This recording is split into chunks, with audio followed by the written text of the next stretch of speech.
نن سهار په شمالي وزیرستان میرالي تحصیل هرمسکلي کې یو واقعه مخې ته راغلې ده او په دغه واقع کې د یو کور څلور ماشومان مړه او څلور ژوبل شوي دي او ژوبل شوي کې هم دوه ماشومان او دوه زنانه شامل دي. دا واقعه مخې ته راغلې څنګه ده؟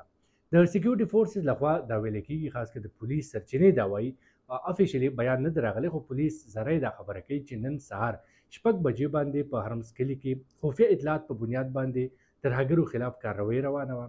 دې دوران ترهګرو په فورسز باندې هم ډزې وکړې. د دواړو فریقین ترمنځ ډزو سلسله هم جاري وه او په دې دوران فورسز د کواد کاپټر په ذریعه یا ورته موږ ډرون حمله ویلی شو په دغه دهشتګردو باندې بم وغورځو، خو دغه بم چې کوم دی دا دهشتګردو ته ونه رسېد، یعنې نښه چې کوم وه هغه صحیح ټارګېټ نه شوه او دا په یو عام کور باندې پرېوت او په دغه پیښه کې د یو کور څلور ماشومان مړه شول چې عمرونه ویل کېږي چې یو ماشوم پکې د 100 میاشتو او باقي عمرونه چې کوم دي تقریبا 12 کالو پورې د هغې مختلف ماشومانو عمرونو 12 کاله 10 کاله یا داسې 12 کالو نه کم عمره ماشومانو. بیا په دې کې دوه ماشومان ژوبل شول او دوه زنانه چې کومې دي هغه پکې هم ژوبل شوې. د یوې زنانه متعلق دا ویل کېږي دا د ماشومانو مور وه او هغه چې کله خبر شوه چې ماشومان یې په هسپتال کې مړه دي نو هغې هم دغه صدمه برداشت نه کړه او هغه هم په حق باندې ورسېده. د دغه زنانه متعلق مصدقه اطلاعات مخې ته نه دي راغلي، خو ځینې نیوز پیجز لخوا په سوشل میډیا باندې دا خبرونه چلیږي.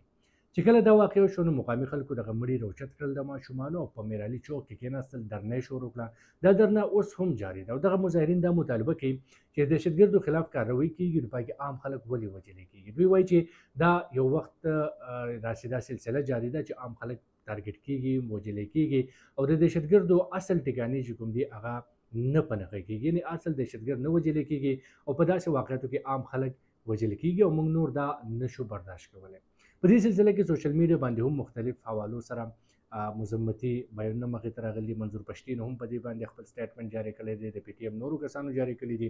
مختلف سیاسي جماعتونو لخوا هم په دې باندې مذمتي بیانونه مخې ته راغلي او وایي چې دا سلسله دې بنده کړی شي چې عام خلک په داسې کارویانو کې وژل کېږي. که جدید ټکنالوژي استعمالیږي دهشتګردو خلاف نو پکار ده چې بیا هم دغه دهشتګرد په نښه کړی شي. په کې عام خلک ولې په نښه کېږي؟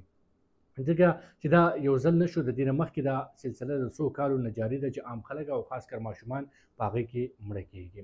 بل طرف ته سینیر صحافي حمید میرو یو ټویټ کړی دی او هغه دا خبره کوي چې د بھارتي ډرون موږ مذمت کوو نو شمالي وزیرستان کې د ډرون حملې مذمت ولې نه کېږي؟ آیا دا مذمت به څوک وکړي؟ یقینا چې دا هم ډیره صحیح خبره ده او دغه شان په سوشل میډیا باندې یو شمېر نورو خلکو هم عام خلکو هم دغه بیانونه یا داسې قسم ټویټس پوسټ کوي چې په هغې باندې دوی په یو شمېر سوالونه پورته کوي چې دهشتګردو په ځای عام خلک ولې په نښه کېږي. همدغه شان یو واقع په کاټلن کې هم مخې ته راغلی و، هغه د دې نه لږ مختلف په دې و چې هغې کوم کسان وژل شوي هغه د دهشتګردو سهولتکار و، خو دا نن چې کوم واقع ده دا خو د دهشتګردو سهولتکار نه و.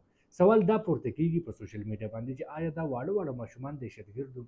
که بل طرف ته وکتلی شي داسې نه ده چې فورسز په قصدن باندې دغه کور په نښه کړی یا عام سویلین په نښه کوي یا ماشومان په نښه کوي.